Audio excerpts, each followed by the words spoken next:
Good afternoon, everyone.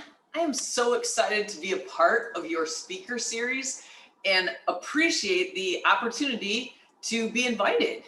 Coach Tetlock and I go way back, and Mr. Tetlock, it's great to see you again. Thank you. Thank you for the invitation to be a part of this, and I'm thrilled to be a part of your speaker series for the Richardson Prep High Tigers. The title that I was told that your focus is for these speakers is grit. And I loved that because to me, grit gives me the idea of hard. It just seems like something is difficult and you have to grit through it. It wasn't long ago that I was talking to a high school baseball player. And he told me that in his coach's office, he had a poster that was titled Grit.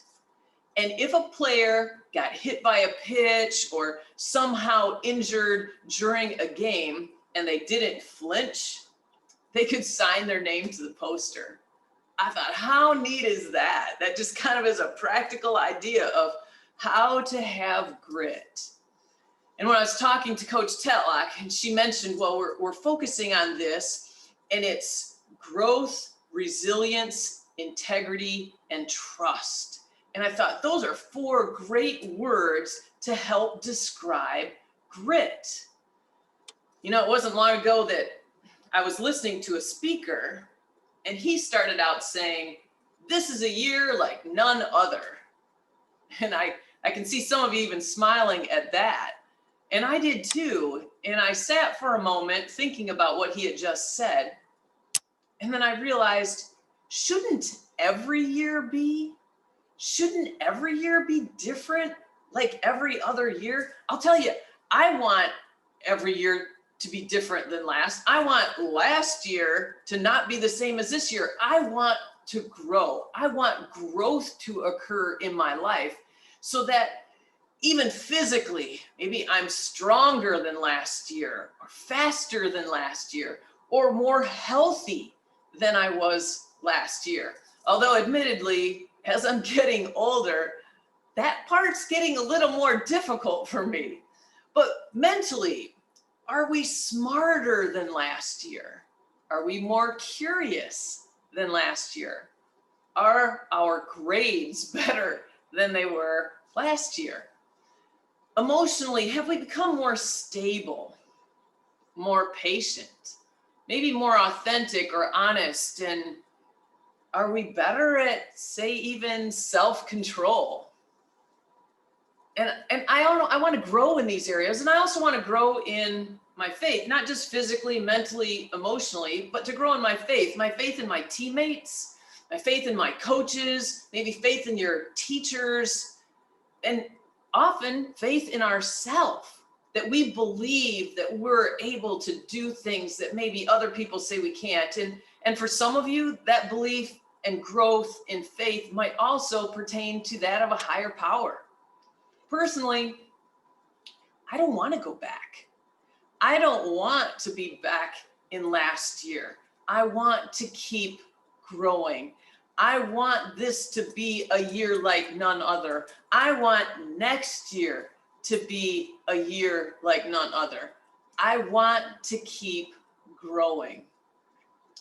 And then also we have this resilience, this idea of sticking with something. And you've probably heard this before, but our mind tells us that we're tired long before our body ever is. People will tend to bail when they're just at 60% and they still have 40% left. We give up too easily. I remember in middle school, I was having some pain in my back. And so my parents took me to the doctor and they did x-rays and they said, wow, you know, you really have a curved spine. Our suggestion would be that you have surgery, we insert a couple rods in your back, and then you can go on from there. And I'm thinking, as a young person like you, I didn't want to have surgery. I didn't want to have rods put in my back. I thought that would probably make it a little more difficult to climb a tree. And so my parents wisely said no to that. Although I would have to say it would have given me a couple more inches. I might have been 5'10". But they said no, and I started going to a chiropractor, and literally I have been going to a chiropractor since middle school. But if I would have had that surgery, that would have been the end of any athletic career.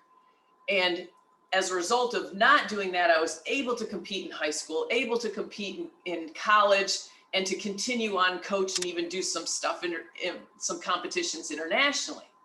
But it was being able to go against what some people were saying. I remember in high school, and I think Mr. Tetlock is going to show the video of what happened in high school. I broke my wrist. I got in a car accident. I was heading to our first softball game of my senior season. And I got in a car accident on the way there. And I'm in the hospital. I find out I have a broken wrist. And I don't know about you, but softball is really hard to play when one of your hands is broken. And as I was laying on the gurney, all of a sudden I was reminded of this paper I had written when I was in middle school. Now, I'm not that smart enough to remember that on my own. It was a little bit of divine intervention, I think. But I remembered a paper I wrote on Pete Gray, who was a Major League Baseball player, and he played in the outfield back in the 1940s. And I had written about him because he was born with a stub on his left arm. He only had one hand, and he played baseball at the professional level. And I thought, wow, if he had done it, as I'm laying in the hospital, if he had done this, maybe I could somehow do it. I showed up. My parents weren't exactly thrilled at the thought of that. And I showed up that afternoon to our game, and even my coach, who happened to be on this Zoom call, Coach Yonker, that is so cool that you are on this call, even she was a little skeptical, saying, I don't know how you're going to play with one hand. And I honestly didn't know how I was going to do it either. And it had just been hours since I had gotten in the accident and was showing up at the game. But the next day, I went out and bought a glove for my right hand. See, I was naturally a right-handed player, so I caught with my left, threw with my right. Now my left was broken, so I had to catch and throw with my right hand. So I bought a right-handed glove, went on Friday. Saturday, went out to the diamond with a few of my teammates who were willing to believe that something was possible that didn't seem very practical. And they started working me, and as a second baseman, I had to learn how to turn to, field bunts, cover bunts, and get relays. I had to learn a lot of different things. And I worked really hard on that Saturday, and Monday I showed back up to our next game. And I remember Coach Yonker, I said to her, I can play, I've practiced, I got a new glove, I can just play one-handed. And she was a little skeptical, and she says, all right, get out there on the field. And she started hitting. She started hitting like she's really good at hitting. And if you know anything about her, she's one of the best softball coaches in the nation historically. And she started just hitting the ball hard at me. And I was fielding it, flipping the ball, throwing it back, catching, flipping the ball up and down, catching it in the air and throwing it back. And she calls me back in. She goes, okay, you can play, but you can't bat. And I'm like, oh yeah, I still haven't learned how to bat. So it took me another day or so to figure out how I could bat one-handed, but I had resilience to stick with something when a lot of voices were telling me to give up. What do you do when you're uncomfortable? What do you do when you get pushed back and people say you should just quit?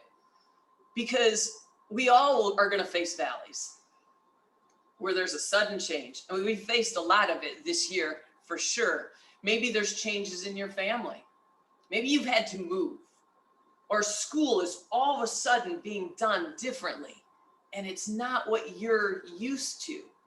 And it's throwing you off a little bit. And maybe there's loss that you've experienced, whether it's a loss of a pet or a loss of a loved one. And we face disappointments and discouragements over and over these valleys that seem to take us out? Are we going to quit when it gets hard? Because sometimes we will face seasons where simply they just feel like a wilderness. It just feels like you have to endure and persevere just to make it through over and over and over. I think there's a book titled Long Obedience in the Same Direction. And that is what endurance and perseverance is. It's continuing to do the same thing over and over and persevering in it. Right now, I'm in the middle of writing a book, and it's titled When Faith Dares, The Hope-Filled Journey Through Disappointment. We're going to face those disappointments. We're going to face it where we have to dare to keep going, dare to not have the surgery, dare to go out and try to play ball with one hand. One of my favorite quotes is by Ann Kimmel Anderson. And she said, "It's how you treat your ordinary days that determines your big moments."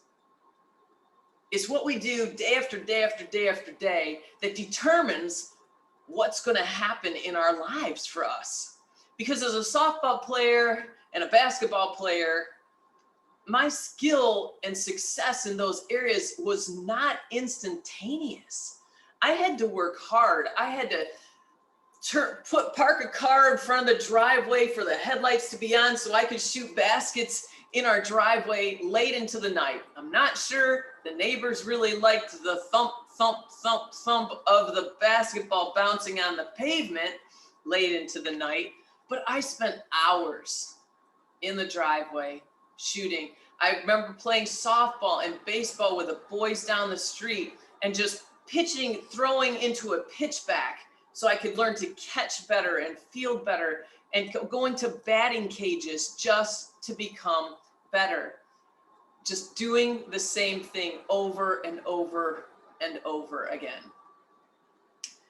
You know, for Coach Tetlock knows this as a softball player, and me as a softball and a basketball player, I don't know, they're not really runners. I mean, you run because you have to run to play the game, but runners are a total different breed. And so I really wasn't a runner, but in 2017, I decided to run the Chicago Marathon. And I had never run a marathon before in my life. And the amount of training that it took to run this marathon, I had to run day after day after day after day, and then just go run some more. It was a lot of getting up and going to bed again and again. I tell you what, you need to make your mind up now that you're gonna stick with something before it gets hard. Make the decision now that you won't give up, that you won't quit. Because if you make the decision now, then when it gets hard, it's easier to stand on what you believed in. But if you wait until it gets hard to decide if you're not going to give up or if you're not going to quit, it'll be way too difficult. I mean, say this with me. I won't give up. I won't quit. Yeah, say that. That is so good, because that's going to change. When you make that decision now, it will change your future, because you'll be able to do things that other people say you can't. And I'm a firm believer that we can push past the 60% effort and tap into that 40%, and we can be resilient. We can grow, we can be resilient, and we can also have integrity. When I taught high school, for most of my career actually, I coached with this amazing football coach who had printed t-shirts for his team that said, "Work hard, play hard, do the right thing." You can imagine that he got a little pushback for that shirt. People started saying, "Wait, there is no right thing." And I kind of push back on that one because there seems to be people who want to delete words like good or bad or civilized or ethical or moral or integrity. They just want to cancel those words out and say they don't exist. But I believe that they do, and that integrity is something worth pursuing, because it really doesn't matter what people say, whether they want you to quit, whether they want you to give up, where they don't think that there's a good or a bad. But what traits are you going to decide to build in your life? Because you get to decide that. Will you be unique? Will you be trustworthy? Will you be honest or disciplined? Will you stay the course when something is really difficult? Will you say what you mean and mean what you say? If you have nothing that you really stand for, you lose meaning and you lose purpose. Because there are seriously two days that are most important in life: the day you were born and the day you discover why. Because we can be a part of something bigger than ourselves. I mean, you're on this Zoom call, which is so amazing. And I say next time, get your friends to come along for this call, because you're doing something different. You're doing something unique. You're stepping out. You're trying to work integrity into your life. You're doing the right thing, even if the right thing isn't happening to you. A number of years ago, I was a college basketball coach, and we were extremely successful. We were the most successful women's basketball team to that point in the history of the college. And due to some political decisions, they fired me. It really wasn't because we weren't successful, and they actually violated what they had said to me by letting me go. It was the hardest thing I ever had to go through to that point in my life, because I had built this team. I had coached there for 6 years, and we were graduating one going into this season. It was everything every player was one that I had recruited. Everything was something that I had built to get to this point, and I was fired. And it wasn't just. And that team, as difficult as it was, and it was hard for me that year. It was hard for the players. They didn't agree with the decision either. But that year, they went on and they became NCAA national champions. And the coach was named NCAA Coach of the Year. Are you going to do the right thing even when the right thing isn't happening to you? I happened to be at the national championship game. I really didn't go to many games that year. It was too difficult for me to watch the players that I had poured my life into for so long to play. But I remember at that championship game, the crowd was ecstatic at the win, because to tell you, in that championship game, this team was behind by 20 with 10 minutes to go. They were down 10 with 5 minutes to go in the game. They were down 3 then shortly after, with just a minute and a half left to go in the game. The other team was freaking out a little bit. There was a turnover at the end and a foul, and it turns out that the free throw shooter for the team that I coached was at the line, tie game with less than 2 seconds left in the game. They hit the 2 free throws, and they went on and won the national championship. And in the pandemonium that was occurring in this arena where I was watching the game, I sat across from the bench, because I always like to watch a bench and watch the coaches when I'm there to go to any game. And I got out of my seat at the end of the game, and I mean, no one saw what I was doing, but I got out of the seat and I walked around the end of the court, and I walked over to the coach who had been my assistant coach the year before and who had gone after my job. And I just shook their hand and I said, "Congratulations on an incredible win." And I turned around and walked back to my seat. No one saw me. I mean, the players didn't even know that that's what I had done, but I had to do it for me. I had to do the right thing, even when the right thing wasn't happening to me. And that's what integrity is. Integrity is a person who can rise above the chaos, who can take ownership for themselves, who can be responsible, who can be a person of integrity. And finally, the last letter in the word grit, besides growth, resilience, and integrity, is trust. Who or what do you trust? Because I'll tell you, we all trust someone or something. When I was your age, it was me.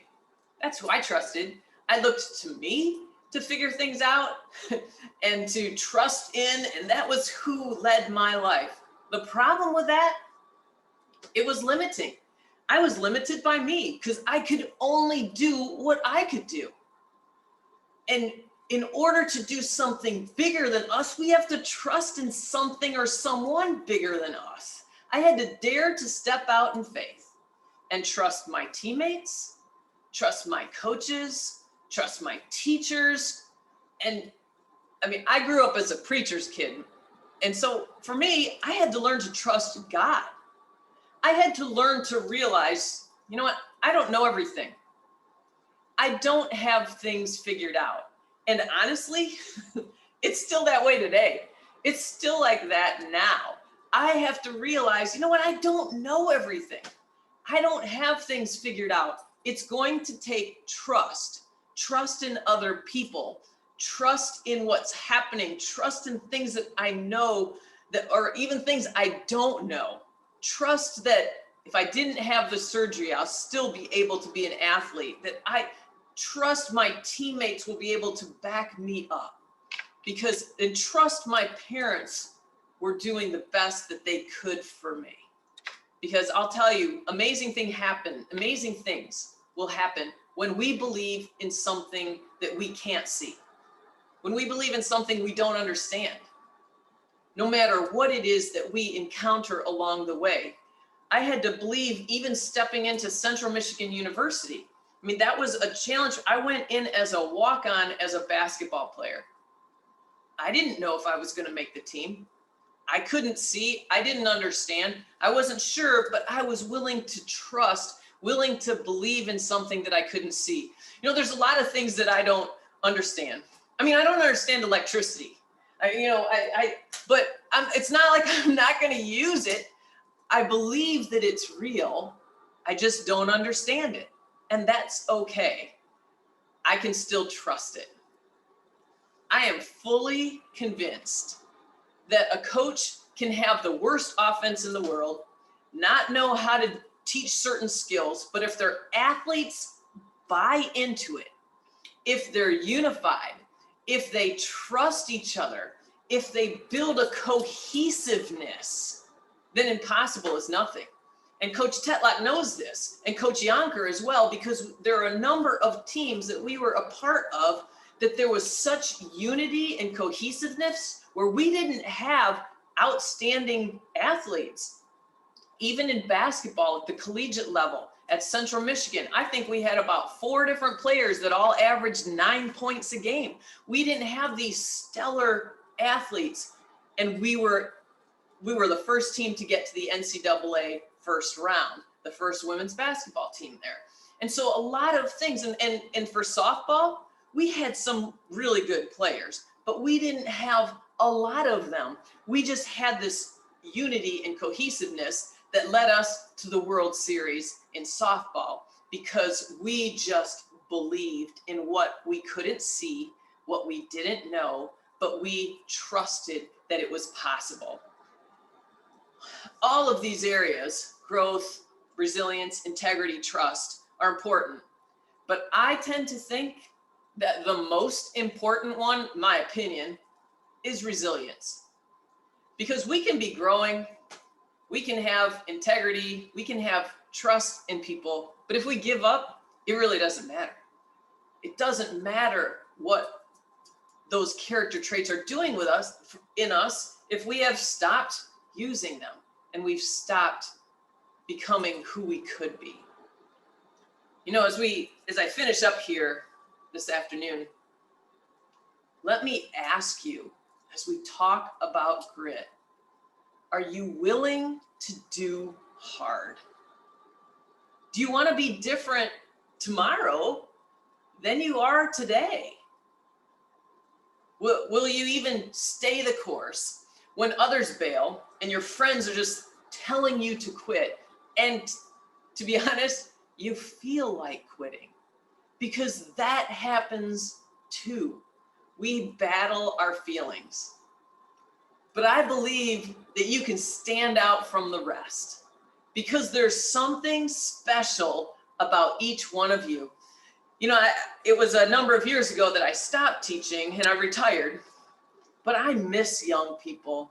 I miss sitting down. I would love to sit down with each one of you and have you tell me something that I don't know, because each one of you knows something that I don't. And you could teach me something. And I would love to be able to sit down with you and have a conversation and find out what are the things that interest you and what we can glean from each other, because there's something incredibly special about each one of you. You know, that even when you don't like someone else's opinion, you don't like their choice, you can still choose to treat them kindly.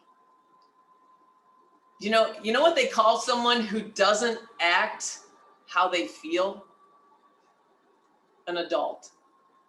Someone who's mature. You can feel a lot of different things in you, and you don't have to act them out. You don't have to act that way. You can be willing to trust in something or someone bigger than yourself. And I tell you, you will soar. You will accomplish things that others thought impossible. And you will grow into an incredible person that will encounter experiences that will just be amazing, because those type of incredible experiences come to people with grit. You know, thank you so much for allowing me to be a part of your speaker series at Richardson Prep High Tigers. I love that Coach Tetlock and Mr. C.R. Tetlock invited me to be a part of this. And I know that I would have never been able to speak to a group of wonderful students in California if not for everything that we're experiencing and if not for Zoom. So I'm very grateful for that. I'm grateful for your attention during this time. And thanks again for letting me be a part of this wonderful speaker series.